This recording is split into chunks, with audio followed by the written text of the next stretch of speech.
on a new series, katulad po ng nakita natin sa video, Foretold, no? We are on a new series called Foretold. And this is going to be 5 weeks.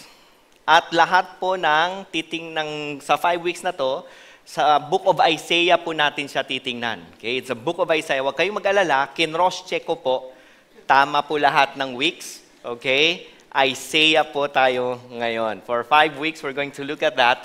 And kaya po natin ito gagawin kasi on the 5th week, yun po ang Easter Sunday or Resurrection Sunday. So parang ano na rin to, parang in preparation for Holy Week.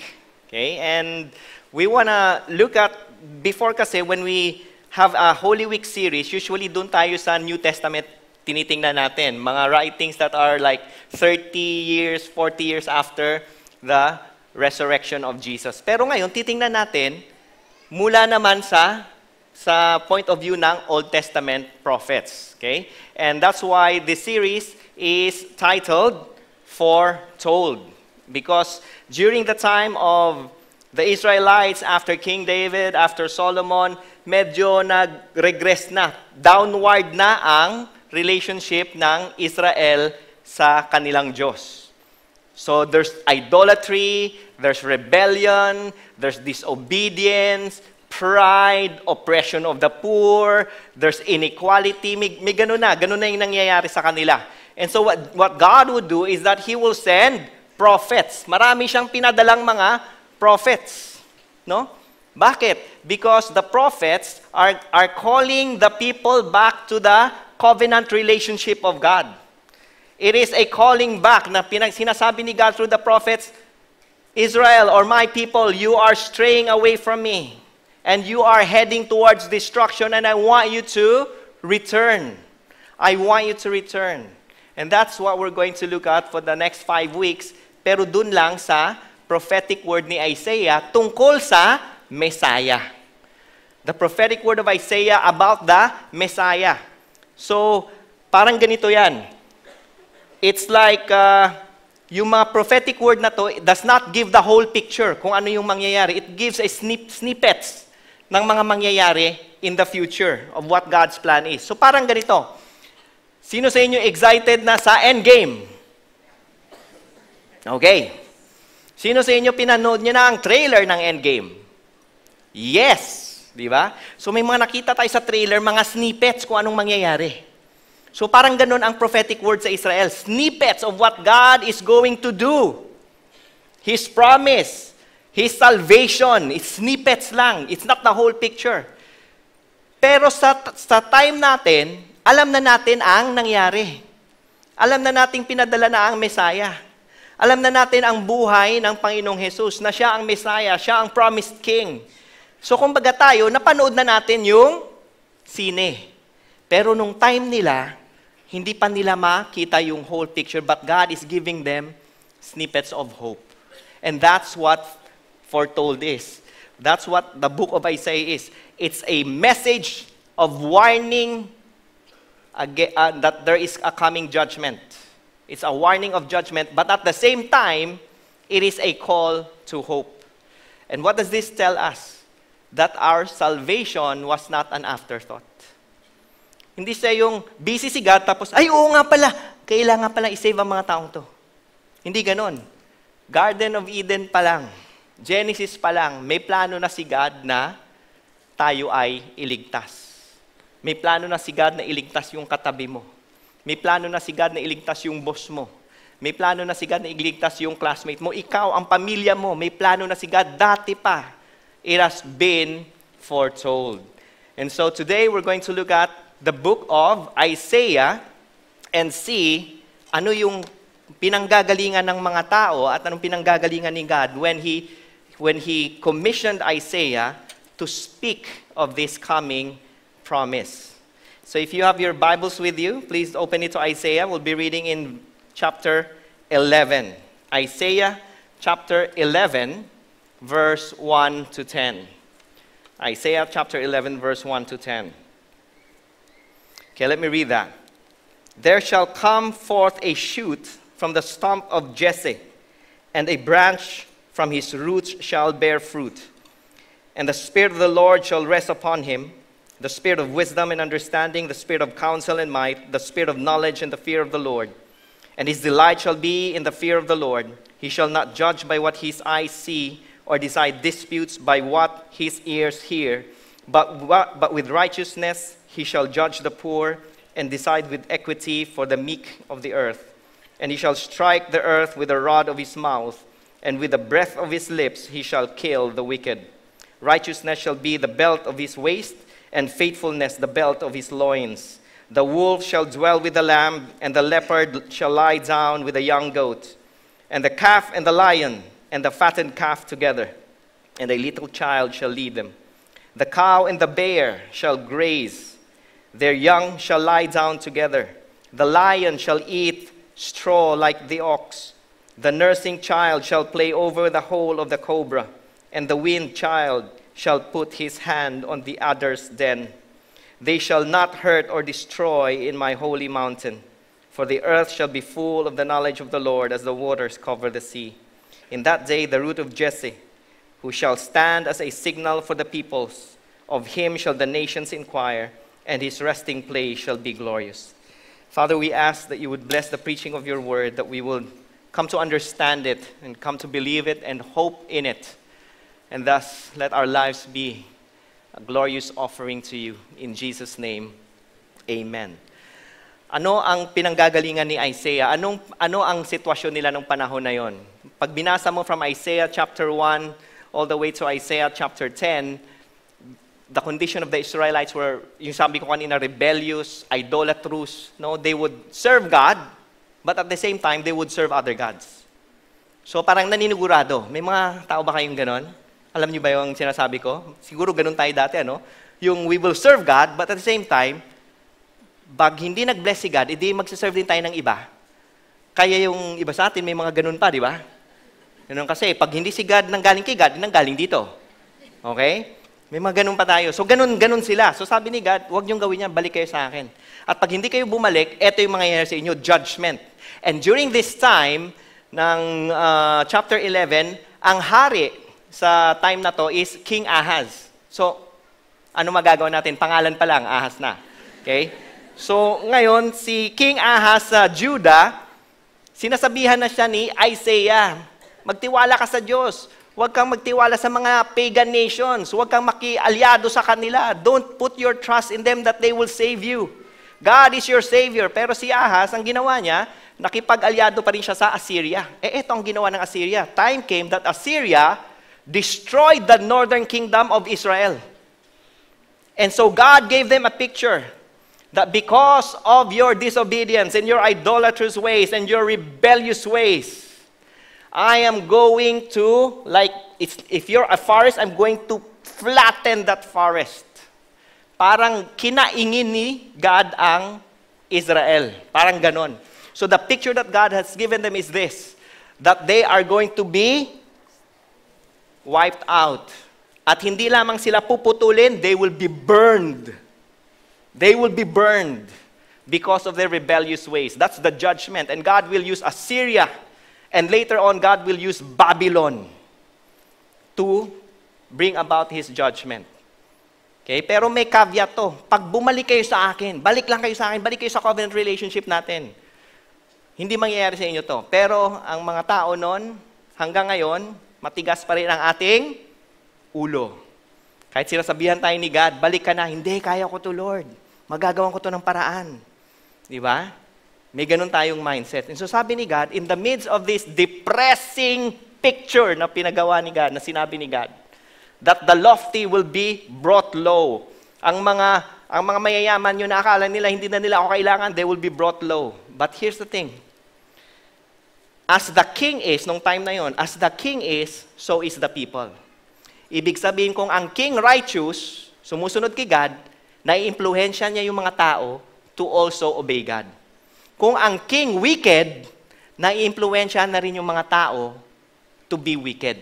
Ganun ang story ng Israel. And parang tayo din, kung sino ang nagli-lead sa'yo, kung sinong ina-allow mo to lead you, time will come, may influence ka niyan. Kahit sabihin mo pa na hindi ako mag-ano kay God. No, time will come you will also suffer the consequence of the leader's action. Kaya nung dumating tong judgment, even the righteous in Israel were also judged, part of the judgment. Kaya nga sina Daniel, napunta sila sa Babylon later on. Na-exile sila. No? So, sa buhay natin, wag mong sabihin na, basta ako, Kristiyano ako, hindi ako maapektuhan ng kung anong nangyayari sa paligid ko. Di ba? Kung taga-Mandaluyong ka, nung nawala ng tubig, kahit Kristiyano ka, di ba walang tubig? Ba kahit anong katok mo sa gripo mo, di ba? Anong sasabihin ng gripo mo sa'yo? Ma'am, no pressure. Ganon. So maapektuhan tayo at yan yung sinasabi ni God sa Israel at that time. So the picture is this, very, very depressing, ika nga. Pero ito ang promise ni God. Ito na yung call to hope. Una, pag binasa mo yung chapter 9 and chapter 10, it is a message of judgment. Pagdating mo sa chapter 11, it's a call to hope because may gagawin si God. There shall come forth a shoot from the stump of Jesse, and a branch from his roots shall bear fruit. Jesse is the father of David. Anong sinasabi ni Jesus dito? Ni God the Father. Magkakaroon ng king. Yung lineage ni David hindi mawawala. From the descendants of David, there will come forth a king. From the descendants of David, because time came, more than 500 years before Jesus came, there was no more king in Israel. Na-wipe out sila. And so God is saying, if you put your hope in me, I have a plan. That time will come, there will rise a new king. And what does this tell us about the Messiah? What does this tell us about this king? What does this tell us about Jesus? That this Messiah, this king, has to be human. God could have sent an angel. No, he has to be human. It will come from the line of David. And it tells us that in the midst of the depressing state, in the midst of the hopelessness and helplessness, God has a plan. God has a plan. Ang itsura niyan parang ganito. No? Na in the midst na putol ang kahoy, sunog na, parang patay na, God is saying, I have a hope. I have a plan of hope for you. And so in our lives, remember this, even if your life is reduced to almost nothing, hope in the fact that God is doing something. Hope in that fact. Ano yung parang patay na ngayon sa buhay mo? May nakausap ako, yung kapatid niya nakulong. So parang, paano yun? Meron din akong nalaman, yung asawa niya, kung alam mo yun, nangangapit bahay, kung saan-saan. So, paano yun? Yung iba sa atin, 2 months na tayo naghahanap ng work. Parang wala na. Yung iba naman sa atin, on one hand, on one foot, we're doing great financially.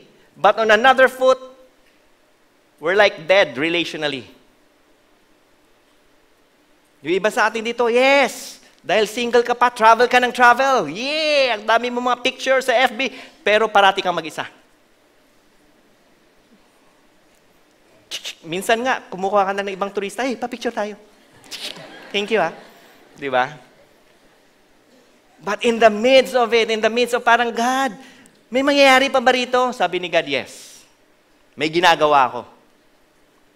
Meron akong ginagawa, meron akong ginawa na because we already know what happened. At meron pa akong gagawin pa sa buhay mo. So don't get into hopelessness. There is always hope. Ito pa ang napaka-gandang, there's something here that's really great going on. The reason why they were chopped, burned, almost dead is because of sin. Dahil ayaw nila kay God. Pero in the midst of that, kahit ang tigas ng ulo, tigas ng puso, anong ginagawa ni God? God is still giving a plan or making a plan to restore them. Parang tayo din. Noong mga oras, noong mga panahon na lumalayo tayo kay God, pag binalikan mo yan, paano ba ako napunta rito? paano ako napunta sa relationship na to kay God? Dahil ba sa kabutihan ko? No, because God has been doing something in your life to return you. And guess what? Kung ang mga anak natin ngayon, feeling natin rebellious sila, don't stop praying for them. Don't stop showing them love because God has a plan to restore them. Amen? Kung yung business nyo, na dati, dahil yung business mo, alam mo yun, wala kang integrity at nawala, guess what? God will restore you and someday will restore that business. Maybe not exactly that same business. Meron tayong mga businessmen in church. They will let go of millions of pesos of deals. Dahil alam nila, pag pinasok nila yan, they will have to compromise their integrity. They will let go. And guess what? God honors that. And God is a rewarder of faith. Amen? So, tong pinramis ni God, tong hope na binigay ni God, yung picture ng hope na binigay ni God dito, tong king na mag-a-arise na sinabi ni God, who is this king? Who is this king? Titingnan natin ngayon from the perspective of the Old Testament. Going to the promise of the Messiah, ano ang picture ng king na to? Anong picture ng Messiah na to? The Spirit of the Lord shall rest upon him. That this Messiah will not just be any ordinary man. There's something about him. The Spirit of the Lord shall rest upon him. And the Spirit of wisdom and understanding, the Spirit of counsel and might, the Spirit of knowledge and the fear of the Lord. That this king will not just be extraordinary. This king will be wise. He will know what to do. He will have understanding. He's a person who has discernment. He is a person who's the spirit of counsel, not just know what to do, but know the plans on how to do it. Might, what does that look like? Might, hindi lang to yung strong, hindi to yung king na nag-gym lang. Okay? The word might here is mighty to win the war. That whatever circumstances, whatever opposition that is happening in your life right now, that is opposing the plan of God, this king, this Messiah is mighty to win that war for you. To win that war in your marriage. To win that war in your career.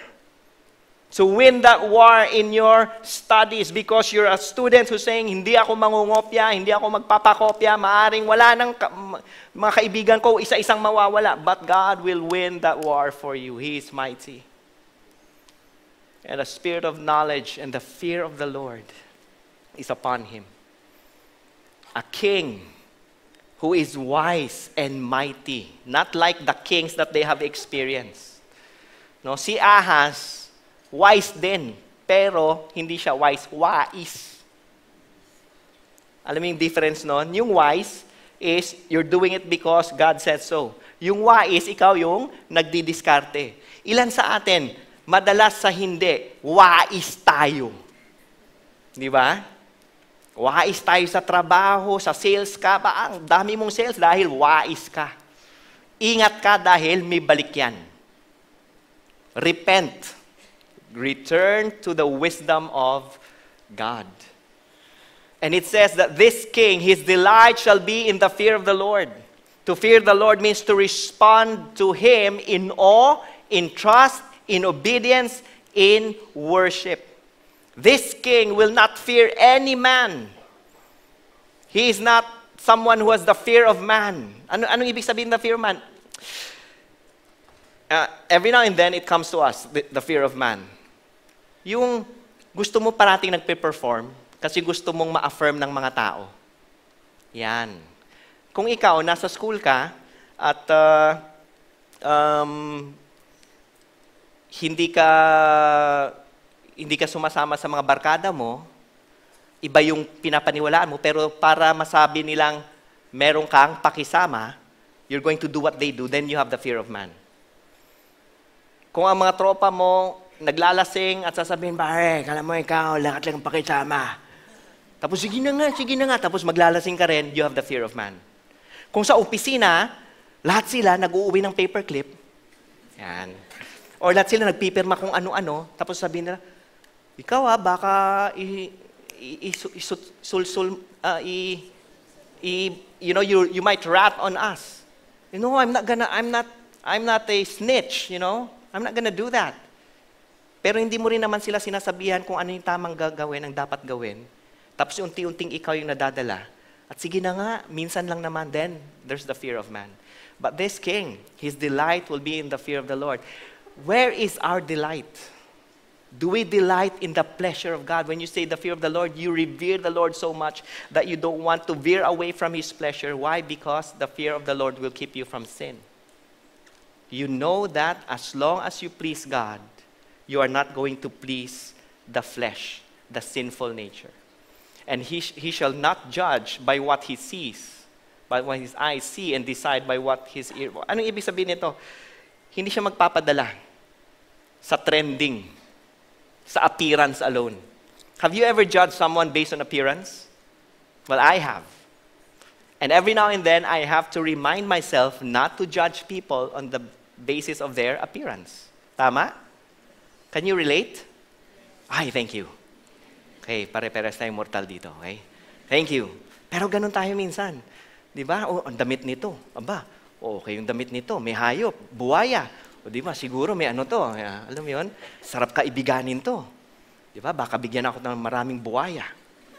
Oh, hindi mo alam, buwaya pala talaga siya. Di ba? Alam yun. So minsan, pag walang tatak yung shirt, may tatak, kung ano yung damit, kung ano yung suot, minsan na-judge natin. Minsan na-judge natin kung paano magsalita.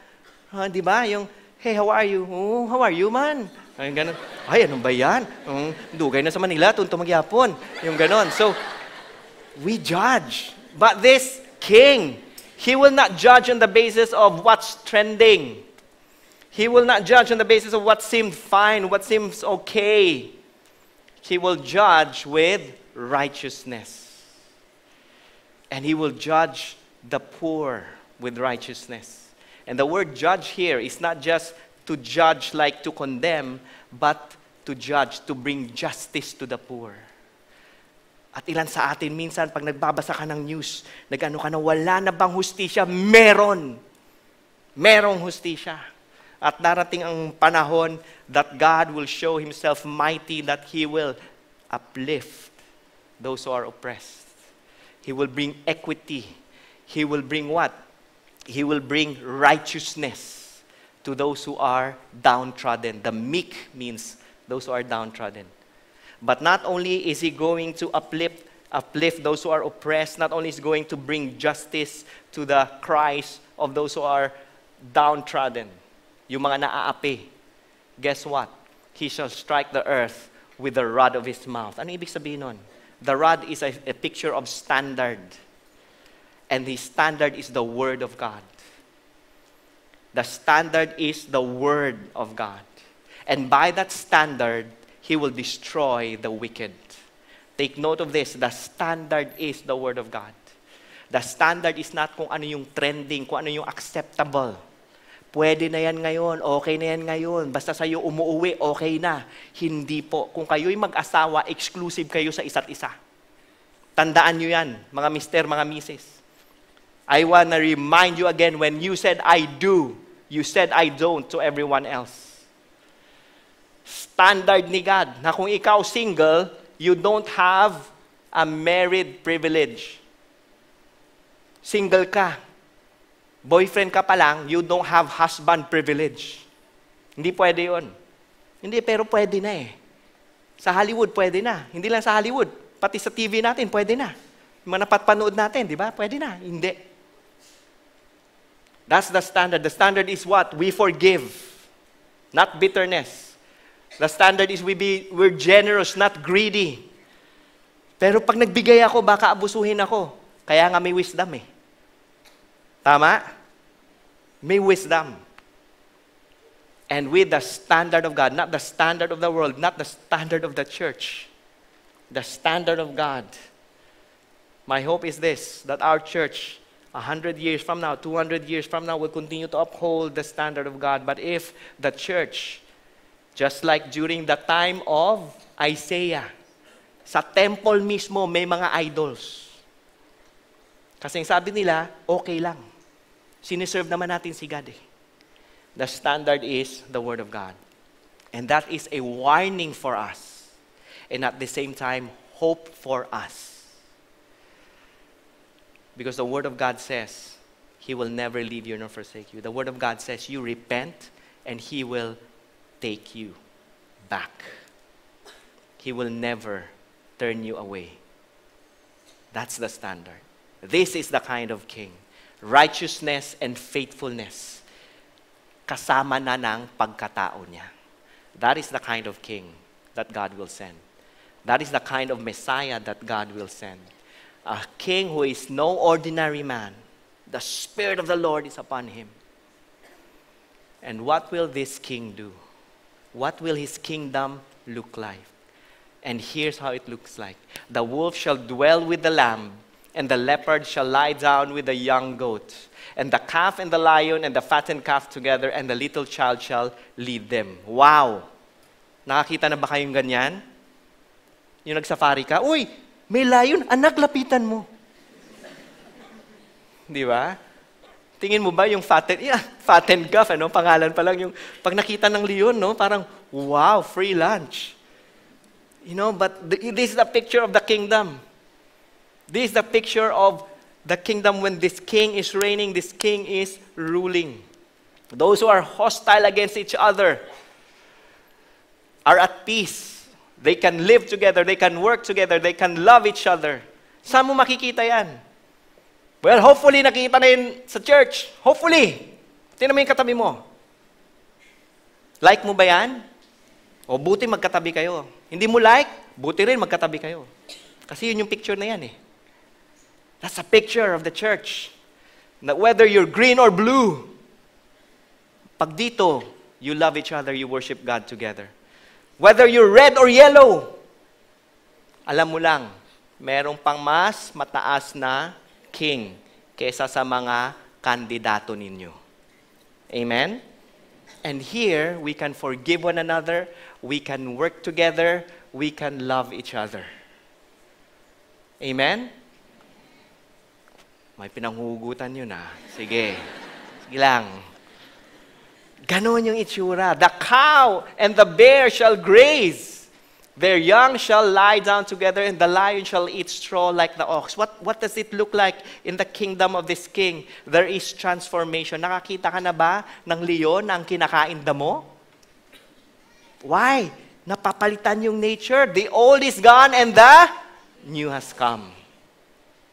The old is gone, the new has come. That's the kind of kingdom that this king will establish. Wherein people are transformed, people are restored, people are changed. Not just changed for a while, but a change that lasts forever. Where our nature, our sinful nature is changed into the glorious nature of God. That's amazing. That's a kind of kingdom na gagawin ng king na to. Whatever you're at, wherever you're at, anuman ang posisyon mo sa buhay, anuman kung paano ka man pinalaki, paano ka man, anuman ang pananaw mo ngayon, whether politically, economically, we can worship God together. Because it's not about us. It's not about my political opinion. It's about the righteousness and the glory of God. Amen? Amen. Wow. The nursing child shall play over the hole of the cobra, and the wind child shall put his hand on the other's den. Puro mga snake to. Mga poisonous snakes. Okay, now, this picture, when the prophets give a prophetic word, think of a mountain range. Diba? Mountain range. Pag mountain range, maraming peaks yan. Pero pag nagbigay sila ng prophetic word, parang sa malayuan, nakikita nila isang peak lang. Isang peak lang. Kaya walang division kung kailan to. Ngayon ba ito mangyayari? Next week ba? In the future pa ba? So pag nagbasa tayo ng prophetic word, always remember this. There is a near fulfillment and there is a far fulfillment or a future fulfillment. Ganun siya. So itong pinag-uusapan natin na to, ang fulfillment nito is the kingdom of God that is here already but not yet. We've talked about that. Remember, we've talked about the kingdom of God. The here but not yet kingdom. That we're getting a glimpse of it here. Yung Atenista at saka Lasalista magkasama. Yung dilawan tsaka pulahan magkasama. Yung magkapitbahay na nagchismisan magkasama, pero ngayon hindi na kayo nagchismisan, di ba? Love nyo na yung isa't isa. Yung ganon. Di ba? Ganon. Yung manggagawa tsaka yung mga elitista magkasama. That's just a picture, a glimpse, a taste. Pero the complete fulfillment is when Jesus returns in all His glory and establishes His kingdom. Why am I saying this? Kung magulang ka, please do not let your child play with a snake. Hindi pa yan. Okay? Pag may dumating na snake, hindi ba, huy, anak ko, toy. Okay? Not yet. Wala pa. Ano pa lang to? Foretaste. Ang pinaka-fulfillment nito is pagdating ng Panginoon in all His glory. They shall not hurt or destroy in all my holy mountain. And right now, because of the blood of Christ and the forgiveness of God, here in church, we can have peace. And I hope we, just like what the Bible says, make every effort for that peace to continue. But someday, when sin is no more, then all of us will be at peace, 100%. For the earth shall be full of the knowledge of the Lord as the waters cover the sea. The kingdom that this king will establish is not just a kingdom that will make things better, but it's a kingdom that will get rid of sin, suffering, will get rid of violence and anger and hatred, a kingdom that will get rid of anything that will hurt or destroy us. That's the kind of kingdom He is establishing. And right now, meron tayong foretaste. And hopefully, sa church na to, nangyayari yan. Hopefully, we get to make every effort to let that peace continue. The peace of the Holy Spirit. Okay? Time will come when all of this will come to pass. At hindi lamang natin makikita sa church, hindi lamang partial, kundi fullness ng mga bagay na to. But who is going to be part of the kingdom? Yan, who is part of the kingdom? And most of us would say, I'm part of the kingdom. Tingnan natin. In that day, the root of Jesse. Wait a minute. Kanina, sabi natin, ang promise ni God is the stump. From the root, may stump. Yun daw yung king. Pero ngayon, from the stump to the root. Bakit nangyari yan? Ano nangyari? Kasi kanina, pinapakita ni God that this Messiah, this king, will be human. Coming from the line of Jesse. But ngayon, pinapakita ni God that this king is divine. Because siya rin ang pinanggalingan ni Jesse. That he is the source even of the line of David. Pwede ba yun? Galing ka sa kanya, pero nanggaling siya sa'yo. Hindi pwede, di ba? Pero pwede sa Panginoong Jesus. Dahil ang Panginoong Jesus is 100% man. Ipinanganak siya, but He is also 100% God. Lahat galing sa Kanya. Sa atin, hindi pwede yun. Di ba? Galing ako sa nanay ko, yung nanay ko galing sa akin. Ang hirap yata nun. Yun. And it says, in that day, in the day that Jesus returns in all His glory, who shall be part of that kingdom? It says that Jesus will be a stand. Or who shall be, all the peoples will be part of that kingdom. People who will come to Jesus as the stand, as the signal, as the banner, as the standard. He is the banner, He is the standard of God. You have your own standard. Will you let go of that standard? Will you let go of that standard? Sabi ng standard mo, okay lang. Pag sinaktan ka nila, saktan mo rin. Sabi ng standard ni God, let go. Forgive. It is mine to avenge. Okay? I know you're going to watch Endgame, but don't forget, God is the first avenger. Yeah, basahin niyo yung Bible niyo. Sabi ni God, it is mine to avenge. Vivindicate ka niya. Sabi ng standard mo, yung asawa ko, may ginawa. gagawin ko rin. Sabi ni God, no, live faithfully. Live in a pure and holy life.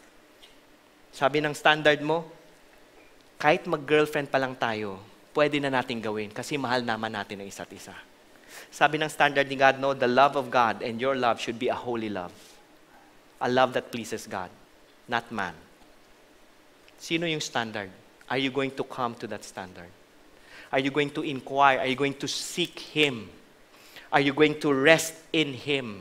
That you are so secured that the reason why salvation is yours, righteousness is yours, hope is yours, is because of what He has done, not because of how well you have performed. Exactly. Na kahit umiyak ka ngayong bata ka, mahal ka ni God. Buti pa yung bata, naiintindihan niya ako. Di ba? Di ba kasi sabi nung bata, iyak ba ako? Hindi, pero naiiyak na ako.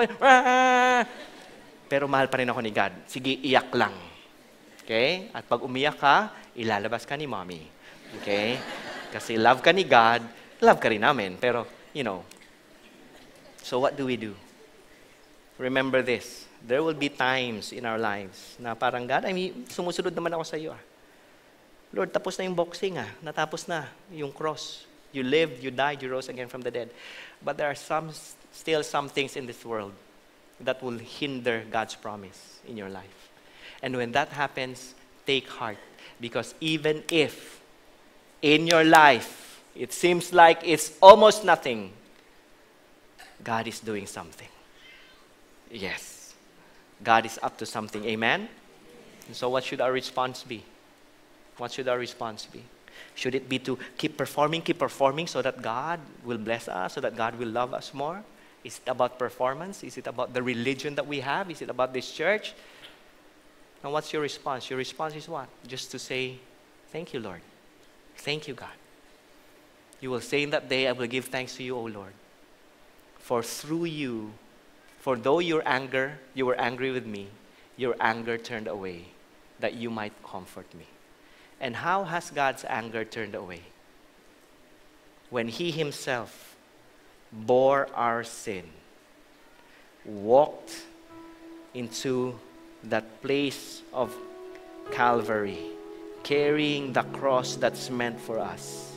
And when He stretched out His hand and said, Father, forgive them, for they know not what they do. The anger of God was poured into Christ so that the grace of God can be poured into us. And the response is not to perform, but to rest in His glory. To say, Lord, thank you. Thank you. Behold, God is my salvation. Religion is not my salvation. Church is not my salvation. Good work is not my salvation. Those things are good. But it is just an overflow of what God has done for me. God is my salvation. Amen. Relationship is not my salvation. My wife, my spouse, that's not. Those are gifts and blessings from the Lord. Enjoy. Wealth is not my salvation. Position, titles. I will not kill people I will not trample people just to get that title. That's not my salvation. God is my salvation. Because God is my salvation and He is who He is. Who you were is who you are. Who you are, you always will be. Then I will trust and I will not be afraid. Because money will come and go, but my God remains. His promise remains. His love remains. His plan remains.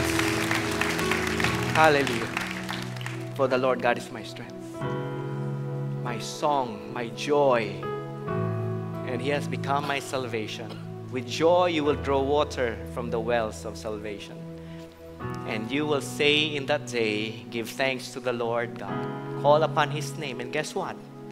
You will not just contain it for yourself, but you will declare it to others. Go out.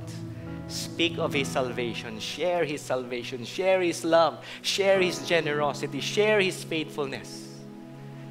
Because God loves us and God loves the people around us. Make known His deeds among the peoples. Proclaim that His name is exalted. That is our response.